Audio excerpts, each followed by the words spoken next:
John Hugo's life had been quiet since his wife, Clara, passed 5 years earlier. He spent most of his days working on small projects around his modest ranch-style home in Springfield, Missouri. The house sat at the end of a gravel road, surrounded by open fields and the occasional cluster of oak trees. It was a simple life, the kind that left plenty of time for thinking and for loneliness to creep in. The day everything changed started like any other. John was sitting at the local diner, a place where he and Clara used to share Saturday morning pancakes. He sipped his coffee, lost in thought, when a headline in the day-old newspaper caught his eye. Local tragedy claims young parents, 2 children left behind. He read the article twice.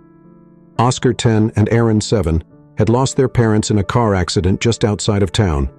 No close relatives had stepped forward to claim them, and they were now in the foster care system.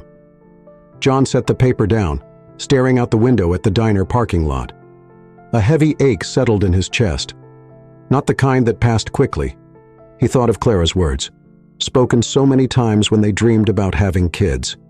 If we can't have our own, maybe we're meant to help someone who needs us.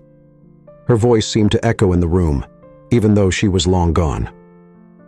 2 weeks later, John sat in his lawyer's office, adoption papers spread across the desk.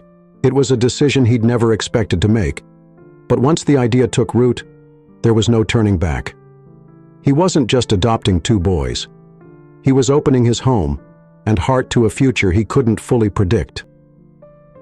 As he signed his name on the dotted line, the lawyer, an older man with graying hair, glanced at him with a raised brow. "You know folks around here are going to talk," he said. "You sure about this?" John's hand paused briefly, then continued writing. "Let them talk," he replied firmly. By the time he walked out of the office, the paperwork complete, John felt a mixture of fear and resolve. For the first time in years, he wasn't just existing, he had a purpose. The first meeting with Oscar and Aaron took place in the children's home, a brick building on the outskirts of Springfield. The air smelled faintly of disinfectant and cafeteria food, and the soft hum of children's chatter echoed down the hallways. John sat in a plastic chair, his hands resting on his knees as he waited. When the boys finally walked in, John stood.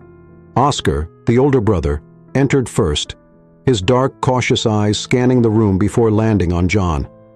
At 10 years old, Oscar already carried a heaviness in his posture, as if the weight of the world rested on his small shoulders. Behind him, Aaron clung to his brother's shirt, his steps hesitant.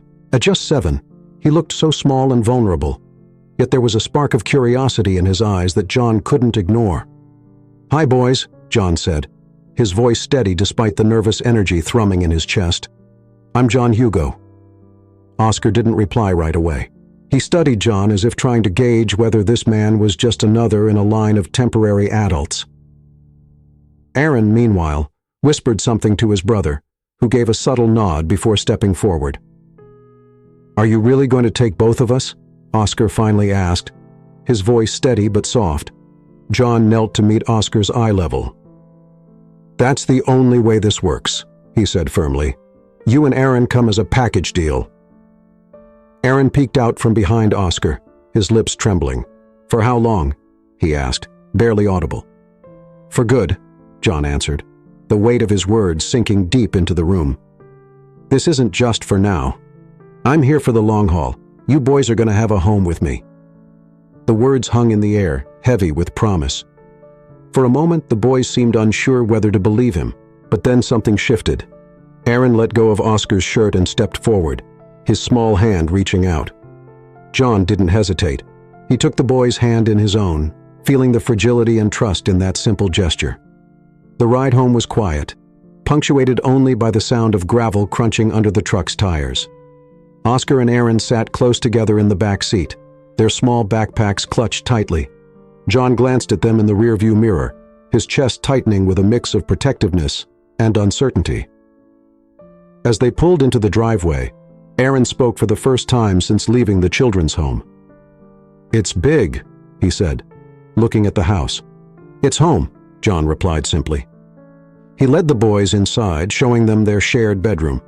It was small but cozy, with matching twin beds and a window overlooking the backyard. Oscar set his backpack down carefully, his eyes scanning the room, while Aaron immediately sat on one of the beds, bouncing slightly on the mattress. John cleared his throat. "Listen, I know this is all new and maybe a little scary," he began, his voice low and steady, "but I want you to know something important. This isn't temporary. This is your home now, and I'll be here for you, no matter what." Oscar's jaw tightened, and for a moment, John thought he might push back, but then the boy gave a small nod. Aaron, meanwhile, whispered, "Promise?" "I promise," John said, his voice firm. In that moment, he knew he'd made the right decision. Whatever challenges lay ahead, they would face them together. The first few weeks tested John in ways he hadn't anticipated. Oscar and Aaron had been through more in their short lives than most adults could imagine. And it showed. Oscar kept his emotions locked tight, rarely speaking unless asked a direct question. Aaron, on the other hand, was full of nervous energy, prone to sudden tears or bursts of laughter that seemed more like a defense mechanism than genuine joy. Then there was the town. Springfield wasn't the kind of place where secrets stayed buried. Whispers started almost immediately. At the grocery store, a neighbor glanced at John's shopping cart filled with snacks and kids' cereals, her expression equal parts surprise and judgment. At church, the congregation buzzed when John walked in with the boys, their young faces standing out against a sea of familiar ones. It wasn't long before the whispers turned into more overt acts. The hardware store suddenly didn't have the paint John needed for the boys' room.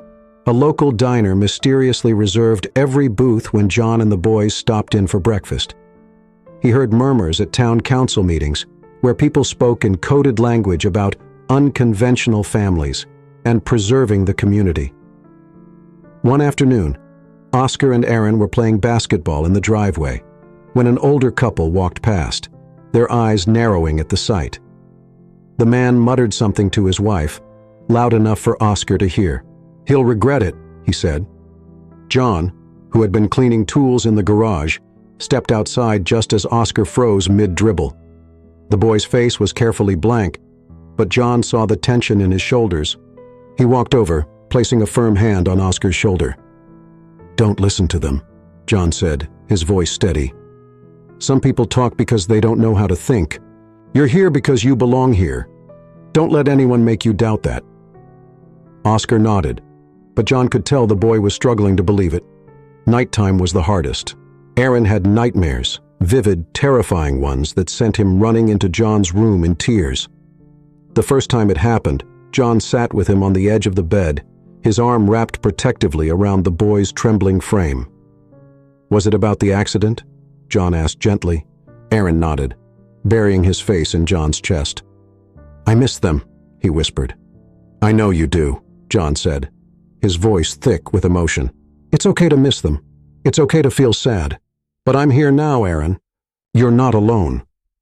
Aaron clung tighter to him, and for the first time, John felt like he was beginning to break through the walls the boys had built around their hearts.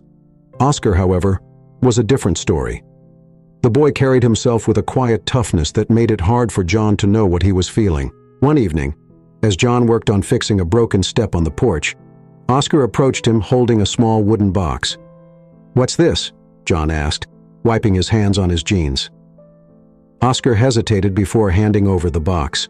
Inside were photographs, a mix of family pictures and candid snapshots of his parents. "I don't want Aaron to see these yet," Oscar said quietly. "He's not ready." John nodded, carefully closing the box. "You're a good big brother," he said. "You take care of him." Oscar shrugged, but there was a flicker of something in his eyes. Pride, maybe. "It's just what I do." Despite the struggles, there were small victories. Aaron started laughing more. Real laughter, the kind that filled the house with warmth. Oscar, ever serious, showed interest in John's carpentry projects, watching intently as John explained how to sand and stain wood.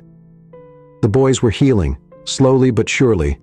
John knew the road ahead wouldn't be easy, but for the first time, he felt a glimmer of hope.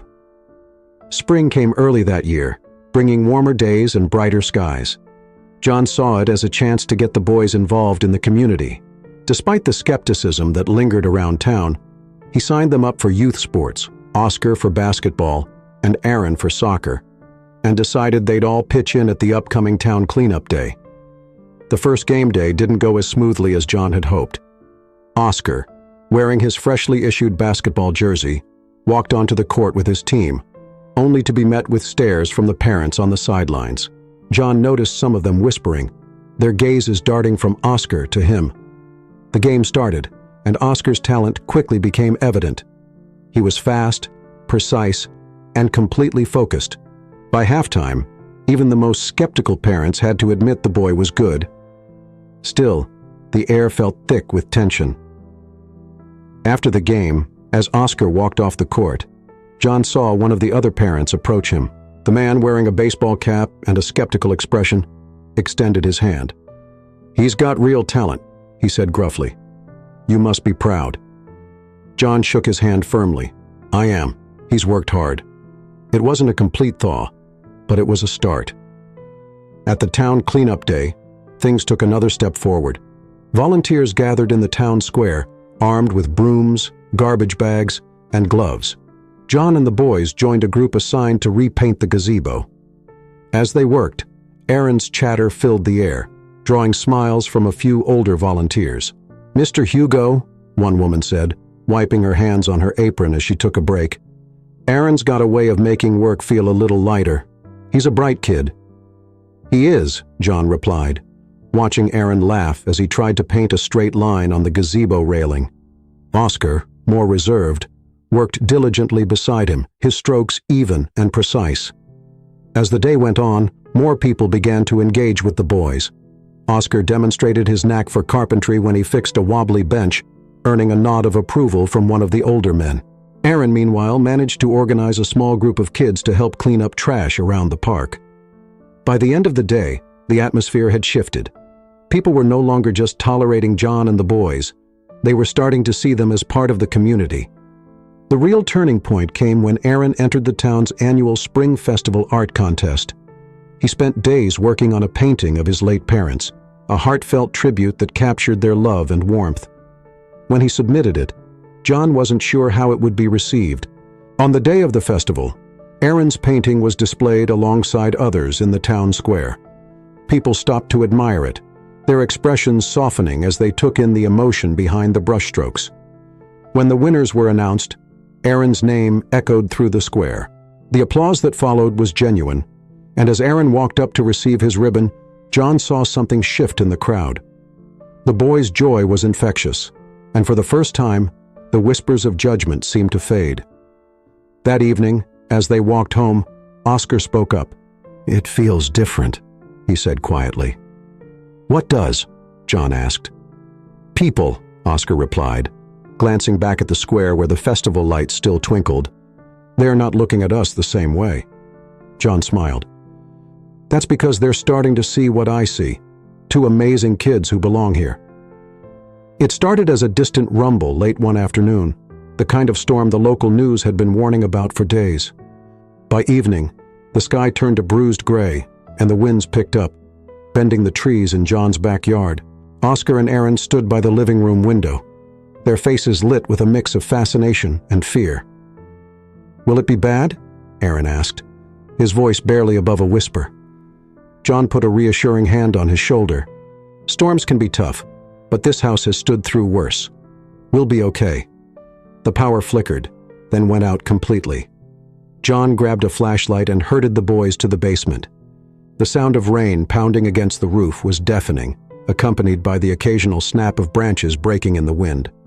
Oscar sat close to Aaron, his arm wrapped protectively around his younger brother. When the storm finally passed, John led the boys upstairs.